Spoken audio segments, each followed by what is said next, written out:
नमस्कार विद्यार्थी मित्रांनो, मी प्राध्यापक गणेश तरटे. लॅबटेक इनोव्हेशनतर्फे आयोजित इंजिनिअरिंग ॲडमिशन 2025-26 या चर्चासत्रात आपले सर्वांचे मनपूर्वक स्वागत करतो. मागील भागाप्रमाणेच आपल्याबरोबर इथे उपस्थित आहेत प्राध्यापक डॉक्टर रामदास बिरादार सर.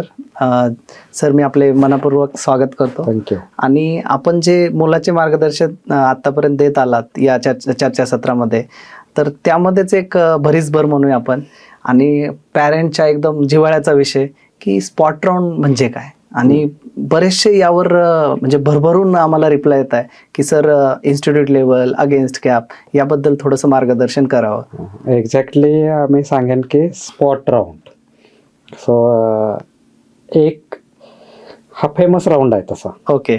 म्हणजे हे याचा खरा तर काही लोकांसाठी खूप फायदा होतो, पण यापेक्षा बऱ्याच वेळेस या स्पॉट राऊंड थ्रू बऱ्याच जणांची विनाकारण फसवणूक पण होते. ओके. काही जण सांगत असतात की काही नाही झालं तरी स्पॉट राऊंड मध्ये ऍडमिशन होतं. ओके. पण अशा बऱ्याच लोकांना एक्झॅक्टली स्पॉट राऊंड म्हणजे काय हेच समजत नाही. ओके. तर तुम्ही क्वेश्चन विचारलाय, तर स्पॉट राऊंड म्हणजे मी हे सांगेन की ज्या वेळेस कॅपच्या सर्व फेऱ्या संपतात, आतापर्यंत 3च होत्या, यावर्षी 4 फेऱ्या ज्यावेळेस संपत येईल, बरोबर, त्यानंतर पण ऍडमिशन झाल्यानंतर त्या कॉलेजेसला काही जागा व्हॅकेंट राहणार आहे. साहजिक आहे. त्यासोबतच प्रत्येक प्रायव्हेट कॉलेजेसला इन्स्टिट्यूट लेवल कोटा असतो. बरोबर.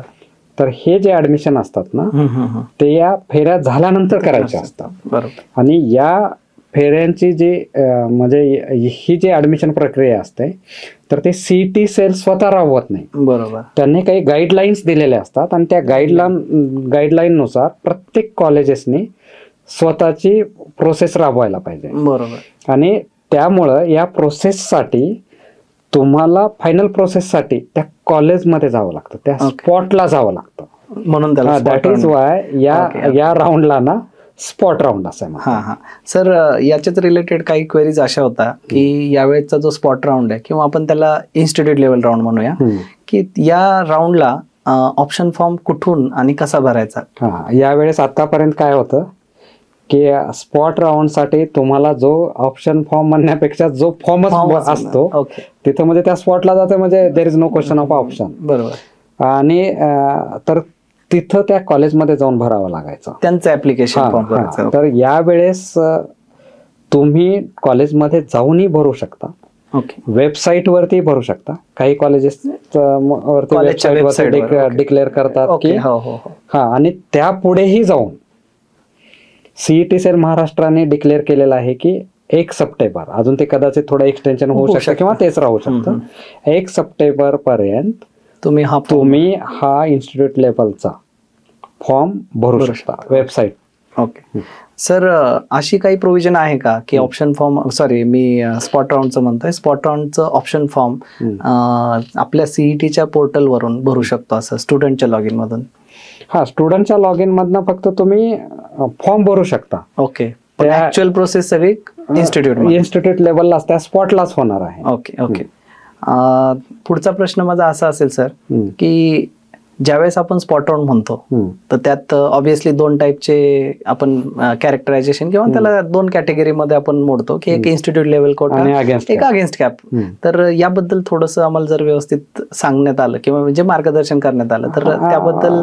एक साधारणतः शेवटी तुम्हाला त्या कॉलेजमध्ये जर ऍडमिशन घ्यायचं आहे तर तुमची इन्स्टिट्यूट लेवलची तर पर 60-12 जागा राहतातच, त्या फिक्स आहे. प्लस ह्या कॅपच्या त्यामध्ये ऍडिशन होता. बरोबर.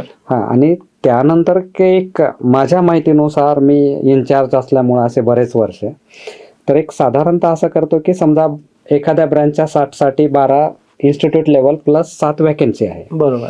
तर 17 ऍडमिशन एका तिथं द्यायचे.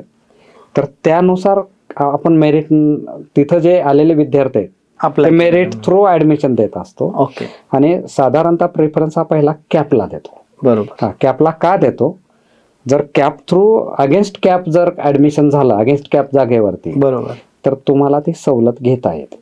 तुम्ही जर त्या कॅटेगरी स्कॉलरशिपच्या जर फुलफिल करत असाल तर ती सवलत घेता येते. आणि इन्स्टिट्यूट लेवल थ्रू जर ऍडमिशन झालं तर फुल फीस भरावी लागते.